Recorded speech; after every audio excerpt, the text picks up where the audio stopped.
नमस्कार। बहुत स्वागत है आप सभी दर्शकों का कुंभ राशि के लिए मार्च 2025 के राशिफल के इस वीडियो में। फरवरी 2025 समाप्त होने जा रहा है और मार्च 2025 आपके जीवन में नई खुशियाँ, नए सपने, नया सवेरा लेकर के आ रहा है। मार्च का महीना एक ऐसा माह होने जा रहा है जिसे आप लंबे समय तक याद रखेंगे, क्योंकि मार्च में आपकी गोचर कुंडली में चतुर्ग्रही योग बन रहा है। चतुर्ग्रही योग अत्यंत दुर्लभ योग होता है जो आपकी कुंडली में तब बनता है जब 4 ग्रह एक ही राशि में गोचर करें। ये योग आपकी कुंडली में पूरे एक माह के लिए बनने जा रहा है, 14 मार्च से 14 अप्रैल तक। ये योग ऐसा योग है जो आपकी गोचर कुंडली में बन जाए और किसी शुभ भाव में बन जाए तो ये योग जिस भाव में बनता है उस भाव को तो बलि करता ही है। उस भाव में गोचर कर रहे ग्रह जिन जिन भाव में गोचर कर रहे हैं उन भावों को भी बल मिलता है और उन भावों से संबंधित फल आपको जीवन भर मिलते रहते हैं। ये योग इतना बलवान होता है कि त्रिक भाव 6, 8, 12 में भी बन जाए तो भले ही जीवन में संघर्ष बढ़ता है, चुनौतियां बढ़ती हैं, लेकिन जातक को जीवन भर हर सुख प्राप्त होता है।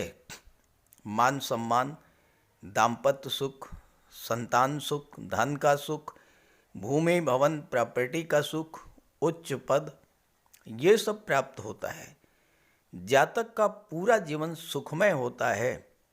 और अगर ये राजयोग केंद्र या त्रिकोण के भाव में बन जाए, लाभ के भाव या धन के भाव में बन जाए तो अनायास ही जातक की हर इच्छा पूरी होती चली जाती है। और ऐसा ही दुर्लभ योग आपकी गोचर कुंडली में एक माह के लिए बनने जा रहा है। तो आइए समझते हैं इस चतुर्ग्रही योग का कुंभ राशि के जातकों के जीवन पर क्या प्रभाव पड़ेगा। ये विश्लेषण आपकी चंद्र राशि के आधार पर किया जा रहा है, यानी चंद्रमा आपकी जन्म कुंडली में जिस भाव में गोचर कर रहे हैं वहाँ पर 11 का अंक लिखा है तो आपकी कुंभ राशि होगी और उसी के आधार पर आपको इस वीडियो को समझना है। तो ये है कुंभ राशि के जातकों की कुंडली।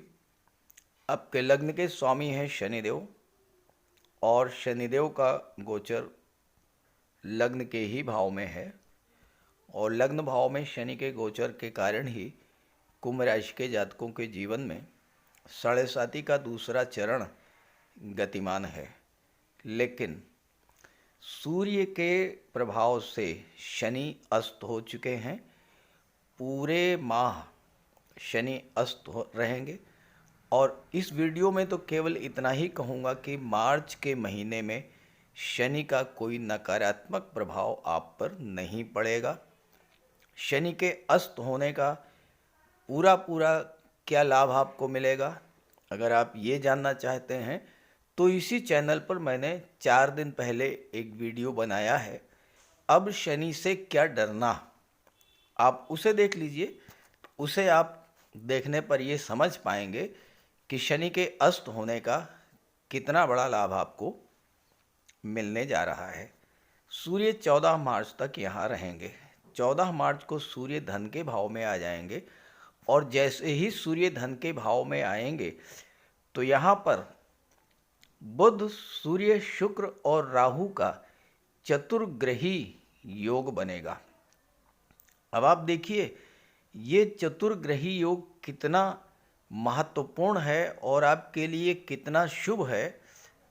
बुध सूर्य अपने मित्र की राशि में है, शुक्र अपनी उच्च की राशि में है, राहु गुरु की राशि शुभ ग्रह की राशि में गोचर कर रहे हैं और शुक्र के साथ हैं, अत्यंत शुभ ग्रह के साथ हैं, इसलिए राहु भी आपको बेहद शुभ फल देने के लिए बाध्य होंगे।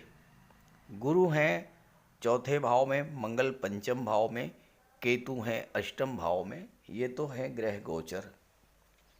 जैसा मैंने आपको शुरू में बताया, अगर केंद्र के भाव, त्रिकोण के भाव या लाभ के भाव या धन के भाव में चतुर्ग्रही योग बन जाए तो ये योग आपको अत्यंत शुभ फल देने वाला हो जाता है।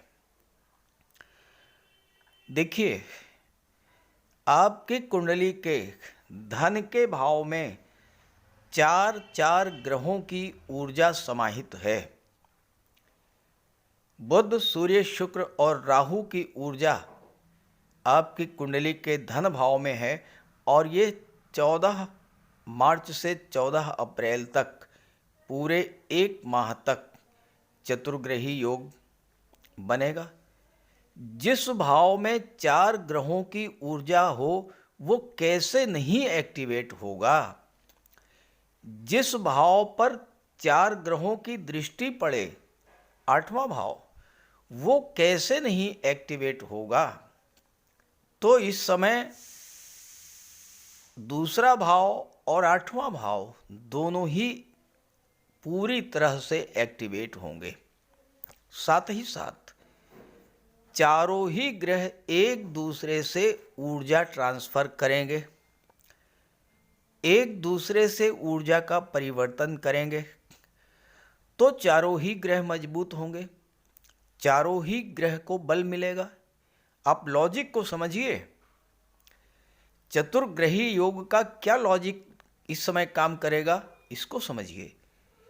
जब चारों ही ग्रह बली होंगे तो जिन जिन भाव के स्वामी हैं उन भावों से संबंधित फल आपको प्राप्त होंगे। अब यहाँ सूर्य 7वें भाव के स्वामी हैं तो 7वें भाव को प्रकाशित करेंगे, 7वें भाव को चमका देंगे, 7वें भाव से संबंधित सभी शुभ फल आपको मिलेंगे। शुक्र आपकी कुंडली में 4थे भाव और 9वें भाव के स्वामी हैं तो भाग्य भाव को जागृत करेंगे, सुख के भाव को जागृत करेंगे। जहाँ तक बुध की बात है, बुध पंचम के स्वामी हैं और अष्टम के स्वामी हैं तो 5वें भाव और 8वें भाव के फल आपको प्राप्त होंगे।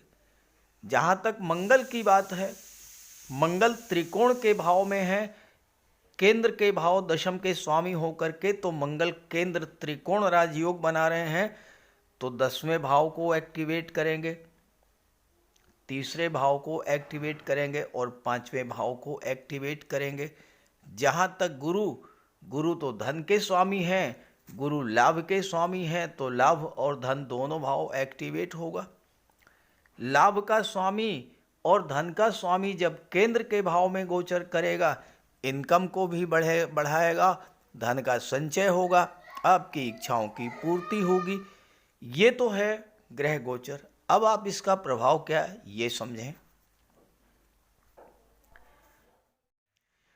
कुंभ राशि के जातकों के जीवन में पिछले 2 वर्षों से 7.5 का द्वितीय चरण गतिमान है और इसमें कोई दो राय नहीं है कि सबसे ज़्यादा शारीरिक कष्ट, आर्थिक कष्ट और मानसिक कष्ट ये आपने पिछले 2 वर्षों से में झेला है। अब क्या क्या कष्ट मिले इस पर मैं विस्तार से नहीं जाऊंगा, ये आप 7.5 के वीडियोज़ में मेरे देख सकते हैं। यहाँ बात कर रहे हैं दूसरे भाव की। दूसरा भाव क्या है? दूसरा भाव है धन का भाव। आप जो धन अर्जित करते हैं, जो पैसा आप बचाते हैं, वो है धन भाव। और लाभ के स्वामी गुरु हैं जो कि केंद्र के भाव में हैं। तो एक तो आपकी इनकम बढ़ेगी, आय के स्रोत बनेंगे, नए नए एडिशनल इनकम होगी। और इनकम होगी, शनि अस्त हो चुके हैं, फालतू के खर्चों में कमी आएगी, आपका धन का भंडार भरना शुरू होगा। एक काम तो ये हुआ। दूसरा भाव जो होता है ये पैतृक संपत्ति का होता है और इसमें 4 ग्रह गोचर कर रहे हैं इस समय। आपसे कमेंट चाहूँगा, अपनी जन्म कुंडली को देखिए। आपकी जन्म कुंडली के धन के भाव में अगर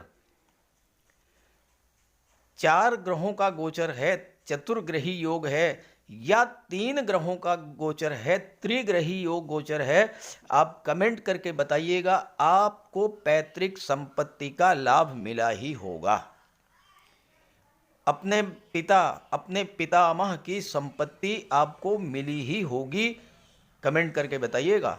और अब इस समय जो स्थिति बन रही है, अगर आपका प्रॉपर्टी को लेकर किसी तरह का कोई विवाद चल रहा है, आप प्रयास कीजिएगा, इस समय वो विवाद शांत होगा और पैतृक संपत्ति का जो मामला है वो सुलझेगा। और चूंकि 8वें भाव पर दृष्टि पड़ेगी चारों ही ग्रह की, तो पैतृक संपत्ति का आपको लाभ मिल जाएगा। क्योंकि 12वां भाव होता है कोर्ट कचहरी का और 12वें भाव के स्वामी शनि हैं जो कि अस्त हो चुके हैं। तो इस समय एफर्ट करेंगे, अगर आप प्रयास करेंगे अगर, तो पैतृक संपत्ति को लेकर के, वसीयत या विरासत को लेकर कोई मुकदमा अगर विचाराधीन है, वो मुकदमा फाइनलाइज होगा, उसमें फैसला आएगा, उससे आपको लाभ प्राप्त होगा। एक और बात, शुक्र यहाँ पर है। शुक्र धन के कारक भी होते हैं, शुक्र प्रेम के कारक भी होते हैं। परिवार का भाव होता है दूसरा भाव। दूसरे भाव में शुक्र का गोचर है तो आपके परिवार के लोगों के साथ लगाव बढ़ेगा, परिवार के लोगों के साथ आपका प्रेम बढ़ेगा। तो अगर किसी तरह की तनाव की स्थिति प्रॉपर्टी को लेकर के है, तो आप प्रेम पूर्वक बैठ करके उस मैटर को सुलझा लेंगे। ये स्थिति भी इन 45 दिनों में बनेगी। और 45 दिन ही क्यों, शुक्र, राहु और बुध तो लंबे समय तक अप्रैल में भी यहाँ रहेंगे। 14 अप्रैल तक तो सूर्य हैं, सूर्य चले जाएंगे 14 अप्रैल को, लेकिन बुध शुक्र सूर्य बुध शुक्र और राहु उसके बाद भी रहेंगे।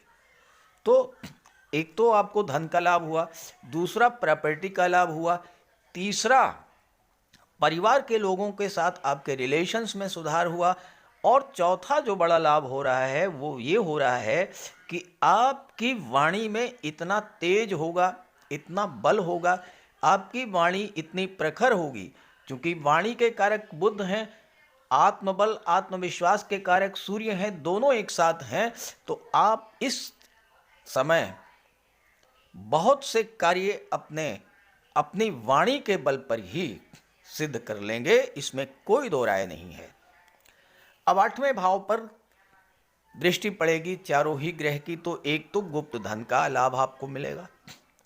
कुंभ राशि के बहुत से जातकों के साथ ऐसा हुआ होगा कि धन हानि हुई हो, किसी ने आपका पैसा दबा लिया, किसी ने आपके साथ धोखाधड़ी की, पैसा डूब गया आपका, किसी को उधार दिया पैसा नहीं मिला, गवर्नमेंट के पास कोई ड्यू आपका है वो नहीं मिल पाया, आपने कोई गवर्नमेंट से जुड़ करके कोई प्रोजेक्ट आपने लिया, उसको पूरा कर लिया, उसका पेमेंट नहीं मिला। इस तरह के तमाम ऐसे पैसे जो कि आपको मिल जाने चाहिए थे, नहीं मिल पाए, वो पैसे आपको मिलेंगे। एक बात तो ये हुई। दूसरी बात यह है कि 8वां भाव जो है ये आकस्मिक धन लाभ को भी दर्शाता है। अचानक से धन लाभ का भी प्रबल योग बनेगा। इस समय सुखों के स्वामी जो हैं, यानी सुख भाव के स्वामी जो हैं, वो शुक्र हैं, राहु के साथ हैं, और शुक्र राहु की दृष्टि 8वें भाव पर पड़ रही है। 8वां भाव ससुराल पक्ष का होता है, राहु ससुराल के कारक होते हैं। आपके ससुराल पक्ष से रिलेशंस अगर खराब हो रहे थे तो इस समय आपको ससुराल का सुख प्राप्त होगा। सुख भाव के स्वामी की दृष्टि 8वें भाव पर है, तो ससुराल का सुख प्राप्त होगा। अब 2 तरीके से हैं, एक तो ये है कि आपका विवाह हो जाएगा और उससे आपको ससुराल का सुख मिलेगा। और दूसरी बात यह है, संबंध खराब थे तो संबंधों में सुधार आएगा, वहाँ से आपको लाभ मिलेगा। अब बुध की दृष्टि पड़ रही है। बुध क्या है? बुद्धि के कारक हैं, व्यापार के कारक हैं, IT sector, computer, communication, management के कारक हैं। अब जो जातक बुध से रिलेटेड हैं, आईटी सेक्टर से जुड़े हुए हैं, डाटा प्रोसेसिंग, डाटा एनालिसिस का कार्य करते हैं, जो जातक ऑडिट का कार्य करते हैं, टैक्सेशन के क्षेत्र से जुड़े हैं, आपका टैक्स रिलेटेड कोई मैटर पेंडिंग है, जीएसटी का है, इनकम टैक्स का है, इस तरह कोई मैटर पेंडिंग है, इस समय आपको उसमें राहत मिलेगी। बुध की दृष्टि पड़ रही है, सूर्य की दृष्टि पड़ रही है, अचानक से आपको लाभ मिल जाएगा। कोई समस्या आपकी चल रही थी वो मैटर सॉल्व होगा। 8वां भाव जो होता है, ये होता है जमीन के नीचे के दबे हुए पदार्थों का। आपके कुंडली में दशम भाव यानी कैरियर के भाव के स्वामी हैं मंगल, और मंगल की चौथी दृष्टि पड़ रही है 8वें भाव पर। अब मंगल भूमि के कारक होते हैं, आपके कैरियर के स्वामी हैं, 8वें भाव पर दृष्टि डाल रहे हैं। तो जो 8वें भाव से जुड़ करके कार्य कर रहे हैं या करना चाहते हैं, उनके लिए प्रबल धन लाभ का योग मिलेगा। अब जो लोग रियल एस्टेट से जुड़े हैं, प्रॉपर्टी डीलिंग का कार्य करते हैं, कंस्ट्रक्शन का कार्य करते हैं, किसी भी रूप में निर्माण कार्य से जुड़े हैं, ऑटोमोबाइल सेक्टर से जुड़े हैं, केमिकल प्रोडक्ट्स का काम करते हैं, रबर, स्क्रैप है, मेडिसिन का काम है, इस तरह के जो कार्य कर रहे हैं, ऐसे जातकों के लिए भी समय बेहद अनुकूल रहेगा। और मंगल यहाँ पर पराक्रम के स्वामी हैं, आपके पराक्रम पुरुषार्थ में भी वृद्धि करेंगे, आपके अंदर ऊर्जा का संचार होगा। और पंचम के स्वामी हैं तो मंगल का गोचर छात्रों के लिए बेहद अनुकूल रहेगा, क्योंकि मंगल की दृष्टि लाभ के भाव पर पड़ रही है। तो लाभ किस चीज़ का होगा? 5वें भाव की चीज़ों का होगा। अब 5वां भाव क्या है? शिक्षा का लाभ मिलेगा, सफलता मिलेगी, नौकरी मिलेगी। चूँकि मंगल पंचम में है, दशम के स्वामी हैं, तो छात्रों के लिए नौकरी मिलने का बेहतर योग है आने वाले 45 दिनों तक। और 5वां भाव संतान का होता है, संतान का सुख प्राप्त होगा। 5वां भाव जो है ये शेयर, सट्टा, लॉटरी का होता है। शेयर मार्केट से लाभ मिलेगा, लेकिन एक बात का ध्यान रखिएगा कि यहाँ मंगल बैठे हैं, मंगल जल्दबाजी के कारक होते हैं, मंगल क्रोध के कारक होते हैं। तो जल्दबाजी में कोई फैसला मत लीजिएगा, कोई निवेश बहुत सोच समझ करके कीजिएगा, चूँकि मंगल यहाँ पर हैं। मंगल कभी कोई आवेश में आकर के व्यक्ति गलत फैसले भी ले लेता है। किसी के कहने में मत आइएगा, किसी के समझाने में मत आइएगा, खुद डिसीजन लीजिएगा, सोच समझ करके डिसीजन लीजिएगा। और ख़ास करके जब तक 14 मार्च तक सूर्य आपके लग्न के भाव में हैं, तब तक आप शेयर मार्केट में निवेश करने से संबंधित जो भी डिसीजन लेंगे वो आपके लिए सफलता देने वाले होंगे, वो लाभ देने वाले होंगे। अब जैसा मैंने कहा कि जब चतुर्ग्रही योग बनता है तो चारों ही ग्रह जिन जिन भावों का से संबंध रखते हैं, जिन जिन भावों के स्वामी हैं, उन भावों से संबंधित भी आपको लाभ मिलता है। तो आइए क्या क्या लाभ मिलेगा ये भी समझते हैं। अब सबसे पहले तो शुक्र की बात कर लें। शुक्र आपके लिए प्रबल योग कारक हैं, भाग्य के स्वामी हैं और सुख के स्वामी हैं। शुक्र का जैसा ग्रह भाग्येश होकर जब धन के भाव में गोचर करेगा, सुख भाव का स्वामी होकर के, तो आपको चौथे भाव की चीज़ों का सुख मिलेगा, धन का सुख मिलेगा, परिवार का सुख मिलेगा, विवाह का सुख मिलेगा, संतान का सुख मिलेगा, दाम्पत्य सुखों में वृद्धि होगी, भूमि भवन प्रॉपर्टी की आपकी इच्छा पूरी होगी, घर को आप डेकोरेट कर सकते हैं, घर को सजा सकते हैं, घर में सुख सुविधा के साधन ला सकते हैं, क्योंकि शुक्र तो कंफर्ट और लग्जरी के कारक हैं, धन के कारक हैं, सुख सुविधाओं के, आराम के, ऐश्वर्य के कारक हैं। तो ये सारी चीज़ें आपको मिलेंगी। और चूँकि भाग्येश बनते हैं तो भाग्य का भी साथ मिलेगा। बहुत सारी चीज़ें आपको इस समय किस्मत से मिलने वाली हैं। अचानक से धन लाभ आपको होने वाला है। केवल धन लाभ ही नहीं, बहुत सारी इच्छाएं आपकी पूरी होने वाली हैं, क्योंकि 11वें भाव का स्वामी चौथे भाव में बैठा है। 11वां भाव क्या है? आपकी इच्छा पूर्ति का है। तो आपकी इच्छाओं का जो स्वामी है, जो आपकी इच्छा पूर्ति करने वाला भाव है, उसका स्वामी है, वो बैठा है चौथे भाव में, सुख के भाव में बैठा है। तो इस समय आपकी बहुत सारी पुरानी इच्छाएं, बहुत सारे सपने आपके जो अधूरे रह गए थे, आपने बहुत एफर्ट किया उसको पूरा करने का, लेकिन 5 वर्षों से तो आप 7.5 ही झेल रहे हैं, तो बहुत सारी इच्छाएं आपकी अधूरी रह गई होंगी। लेकिन ये जो समय ऐसा है, ये ऐसा समय आया है कि शनि अस्त हो चुके हैं, शनि आप पर कोई नेगेटिव इफेक्ट नहीं डाल रहे हैं, तो आप एफर्ट करेंगे तो पॉजिटिव रिजल्ट्स आपको मिलेंगे, आपकी इच्छाएं पूरी होंगी। जहाँ तक बुध की बात है, बुध आपकी कुंडली में पंचम के स्वामी हैं और छठे भाव के स्वामी हैं। शिक्षा के भाव का स्वामी धन के भाव में बैठा है, संतान के भाव का स्वामी धन के भाव में बैठा है, शेयर सट्टा लॉटरी का स्वामी जो है वो धन के भाव में बैठा है। तो इन चीज़ों से आपको धन की प्राप्ति होगी, शिक्षा से धन मिलेगा, शेयर से लॉटरी से धन मिलेगा, संतान के माध्यम से धन मिलेगा, आपकी क्रिएटिविटी से, आपके एफर्ट से आपको धन मिलेगा। और चूँकि छठे भाव के स्वामी हैं, तो मैंने शुरू में ही आपको बताया कि छठे भाव से चीज़ों से संबंधित जिन चीज़ों का आप व्यापार कर रहे हैं, क्योंकि सूर्य 7वें भाव के स्वामी हैं, 7वां भाव व्यापार का होता है, तो व्यापार किन चीज़ों का, 8वें भाव से जुड़ी हुई चीज़ों का। अब वो कौन सी चीज़ें हैं रिपीट नहीं करूँगा, मैंने पहले ही बता दिया है आपको। उन क्षेत्रों से जो जुड़ करके व्यापार कर रहे हैं उनको इस समय विशेष लाभ मिलने का प्रबल योग बन रहा है। अब एक और महत्वपूर्ण बात मैं आपको बता दूं, मार्च के महीने में 2 डेट्स ऐसी बन रही हैं जिसमें चतुर्ग्रही नहीं बल्कि पंचग्रही योग बनेगा। कैसे बनेगा? 1 मार्च प्रातः 5:57 से लेकर के और 3 मार्च प्रातः 6:38 तक चंद्रमा का भी गोचर धन भाव में होगा, मीन राशि में। अब यहां पर बुध, सूर्य, शुक्र और चंद्रमा का गोचर होगा। चंद्रमा क्या है? चंद्रमा है हमारा मन। तो हमारा मन कहाँ पे होगा? सीधी सी बात है कि धन के भाव पर होगा।